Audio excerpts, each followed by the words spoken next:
Renascimento do ladrão que percorreu o mundo. Capítulo 253 Capítulo 253 Anel Saltador.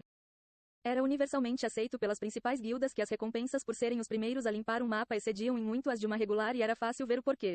A taxa de drop de um equipamento aumentou bastante, assim como a chance de encontrar baús de grau ouro. Mesmo os baús de grau ouro negro, muito mais raros, eram muito mais comuns. Embora o fascínio de um equipamento grau ouro e ouro negro fosse ótimo, a dificuldade de ser o primeiro a limpar um mapa era igualmente grande, o que fez muitas guildas pensar duas vezes antes de assumir esse risco. Os desafios ao limpar um mapa pela primeira vez eram o aumento do número de elites e às vezes até de lords. Forças inteiras sendo dizimadas eram uma visão comum e se essas falhas se repetiam várias vezes, mesmo as principais elites iriam se rebaixar para jogadores que não eram mais do que jogadores médios. O risco de ter um grande declínio era um obstáculo alto para a maioria das guildas. Então só os melhores dos melhores se atreveriam a organizar uma expedição pioneira. Mas mesmo assim, eles escolhiam apenas mapas adequados ao seu nível. Uma única palavra descrevia aqueles que tentavam mapas de alto nível, suicidas. Isso fez com que a grande maioria dos peitorais de grau ouro negro ficassem nas mãos das melhores guildas.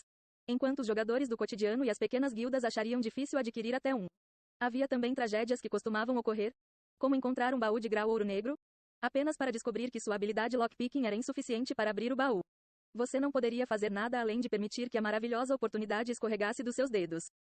Ni Yan apoiou a mão no baú. Ele, felizmente, tinha uma habilidade lockpicking especialista que poderia abrir baús além do seu nível, embora fosse apenas o suficiente. Parece que vou ter que encontrar mais alguns baús de baixo nível para treinar minha habilidade lockpicking. Ni Yan inclinou-se e começou a destravar o baú. A barra de progresso avançou tão lentamente que parecia que levaria um pouco mais de tempo. Ni Yan entrou no site do jogo e procurou os leilões de imóveis em andamento. Até agora, havia um volume extremamente elevado de licitantes e os lances para algumas propriedades eram tão altas quanto 1.500 de ouro. Além do mais, estavam tendendo a ficarem ainda mais elevadas. Ele decidiu adiar seu lance até perto do final do leilão. Até lá, ele poderia entrar e arrebatar qualquer propriedade que chamasse sua atenção. Escrito em texto grande e brilhante, houve uma notícia no site sobre conversão de crédito. O sistema de conversão de crédito seria configurado de forma semelhante a uma troca financeira. Por exemplo, se você quisesse vender ouro ou um equipamento por créditos, você poderia fazer com base nas taxas atuais, ou conversar em particular com o detentor do equipamento e negociar o valor. O comprador usaria créditos da vida real para comprar um equipamento do vendedor no jogo ou o ouro. Essas trocas eram todas monitoradas por comissões federais de regulamentação. Devido aos regulamentos, era proibido comprar diretamente bens na realidade com a moeda no jogo. Para fazer isso, uma pessoa teria que converter a moeda no jogo ou o equivalente a créditos através dos canais oficiais e depois comprar os bens. Isso foi feito para evitar que a moeda do jogo substitua os créditos e interrompa o fluxo natural do mercado. O sistema de conversão de crédito seria lançado logo que os leilões de imóveis chegassem ao fim e imediatamente introduziria uma onda de capital em Conviction.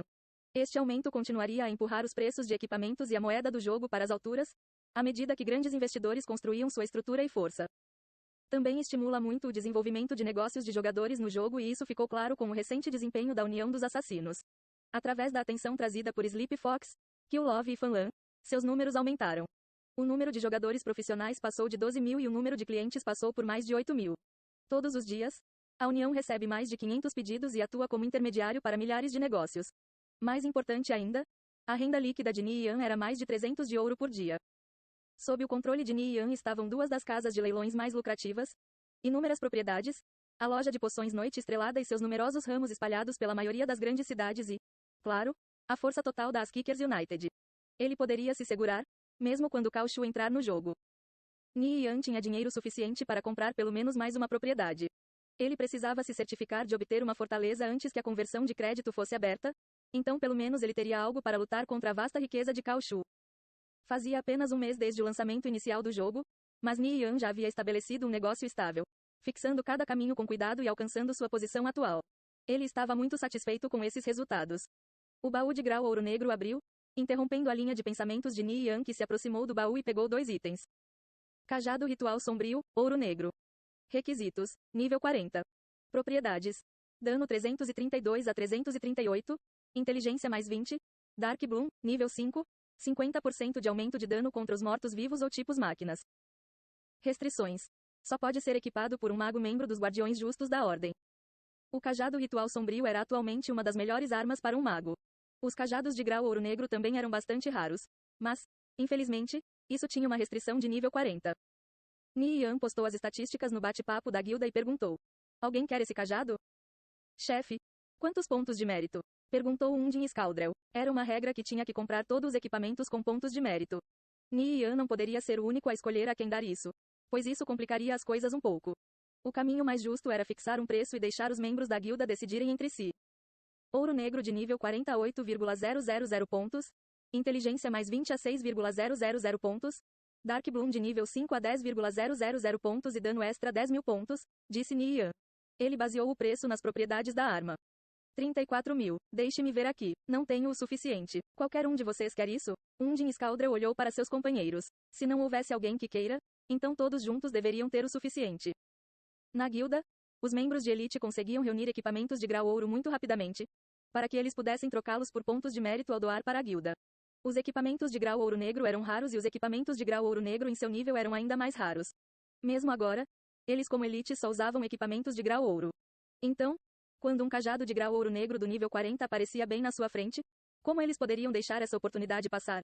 Suas propriedades eram muito boas e eles logo alcançariam o requisito de nível também. Eu tenho o suficiente aqui, disse Summerbag. Ele nem sequer tocou em seus pontos de mérito. Então ele agora tinha um total de 51.000. Porra, cara, você guardou tantos pontos. Undin Scaldrell se encolheu, olhando os pontos do Summerbag no bate-papo da guilda. Quem poderia competir contra ele? Ah, seja o que for. É todo seu. Undin Scaldrell, Summerbag e Resplendente Bladelight eram alguns dos jogadores mais ricos da guilda. As elites normais tinham mais de 1.000 pontos de mérito e já estavam no topo. Um grande número de membros da guilda tinha apenas algumas centenas de pontos guardados e só procuravam maneiras de reunir mais se precisassem de equipamento. Era bastante assustador ver pessoas que gostam de lidar com pontos de mérito na casa de dezenas de milhares. Tais eram os fortes. Como não parecia haver desentendimentos, Nian deixou o bate-papo e olhou para outra peça de equipamento. Os olhos dele se arregalaram. Era outro item fantástico. Anel saltador, ouro negro. Descrição: reduz o peso do jogador em 90%, permitindo que salte até 10 metros. Não pode ser usado em combate. Tempo de recarga: 10 minutos. Restrições: pode ser equipado por qualquer facção. Este era com toda certeza um item raro e excelente. Talvez através da lente de um jogador normal, não pareceria tão útil. Mas, nos olhos de Nian, era superior mesmo a um item sublendário.